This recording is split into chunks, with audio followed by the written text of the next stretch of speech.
Isang mapagpalang araw po sa ating lahat. Welcome to my YouTube channel. This is DJ Master. Ang ating tatalakayin sa episode na ito ay may kinalaman sa buhay ng ating pambansang kamao, Manny Pacquiao. Panoorin po natin.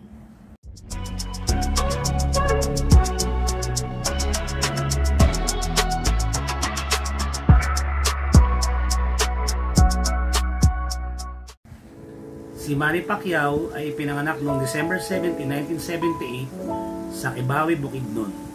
Ang kanyang mga magulang ay sina Rosalio Pacquiao at Junicia Dapigran Pacquiao. Siya ay pang-apat sa 7 magkakapatid. Ang kanyang asawa ay si Jinky Jamora at mayroon silang 5 anak.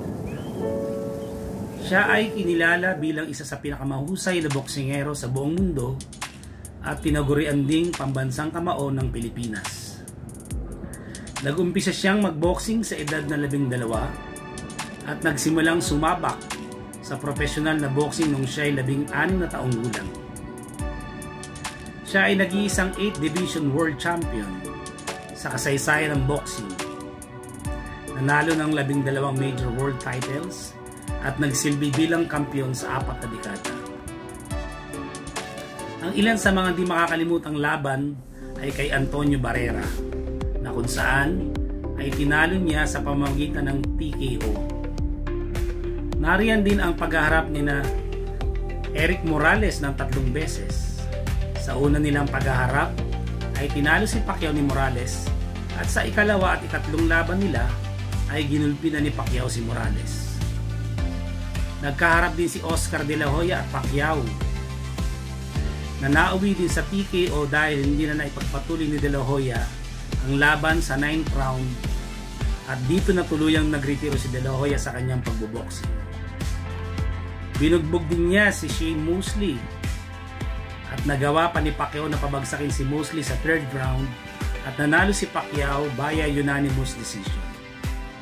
Gulpi din ang inabot ni Miguel Cotto kay Pacquiao via TKO.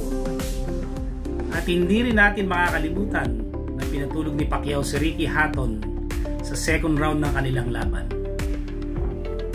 Ginulpi rin ni Pacquiao si Antonio Margarito na di hamak na mas matangkad at mas malaki sa kanya. Makakalimutan ba natin ang matinding niyang katunggali na si Juan Manuel Marquez na naglaban sila ng 4 na beses? Sa unang paghaharap nila ay nauwi sa controversial draw. Bagamat pinabagsak ni Pacquiao si Marquez ng 3 beses sa unang round ng kanilang laban, nagawa pa ni Marquez na makabawi sa huli na nauwi nga sa draw.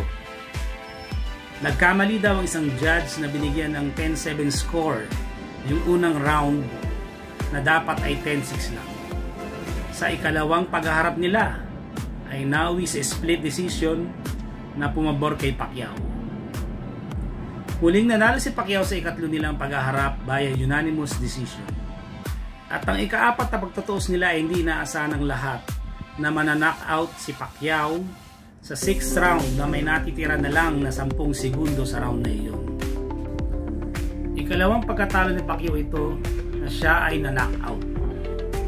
Nauna niyang natikman ang unang pagkatalo via knockout ay kay Rustico Torrecampo noong siya ay nagsisimula pa lamang sa pagboboxing. Mula sa pagkatalo kay Marquez sa ika-4 nilang pagtutuos, nagawa pa ni Pacquiao na talunin si Timothy Bradley, Lucas Matisse, at gumawa pa ng kasaysayan si Pacquiao bilang oldest welterweight champion nang talunin niya si Keith Thurman noong July 20, 2019 by split decision. Hindi lamang sa boxing nakilala si Pacquiao. Siya rin ay aktibo sa politika, nagsilbi bilang kongresista at senador. Kilala rin siya sa kanyang pananampalataya sa Diyos, na siyang naging sandalan niya sa lahat ng kanyang laban sa boxing at sa buhay. Sa kabila ng kanyang tagumpay, si Manny ay nananatiling mapagkumbaba at mapagbigay. Siya ay isang huwaran ng tunay na Pilipino. Siya ay nag-retire noong 2021 nang siya ay talunin ni Yordenis Ugas by a unanimous decision. Ngunit siya ay muling nagbalik sa ring upang harapin ang kasalukuyang WBC welterweight champion na si Mario Barrios sa darating na July 19, 2025 sa MGM Grand Las Vegas, USA. Ang talambuhay ni Manny Pacquiao ay patunay na sa kabila ng kahirapan at pagsubok, maaari pa rin tayong umangat at maging matagumpay sa buhay sa tulong ng determinasyon, disiplina, pagmamahal sa pamilya, paglilingkod sa bayan at pagiging huwaran sa iba. Ito po ang kwento sa likod ng tagumpay ni Manny Pacquiao. Ito po si DJ Master nagsasabing, laban lang, God bless you all, see you on my next vlog. Bye.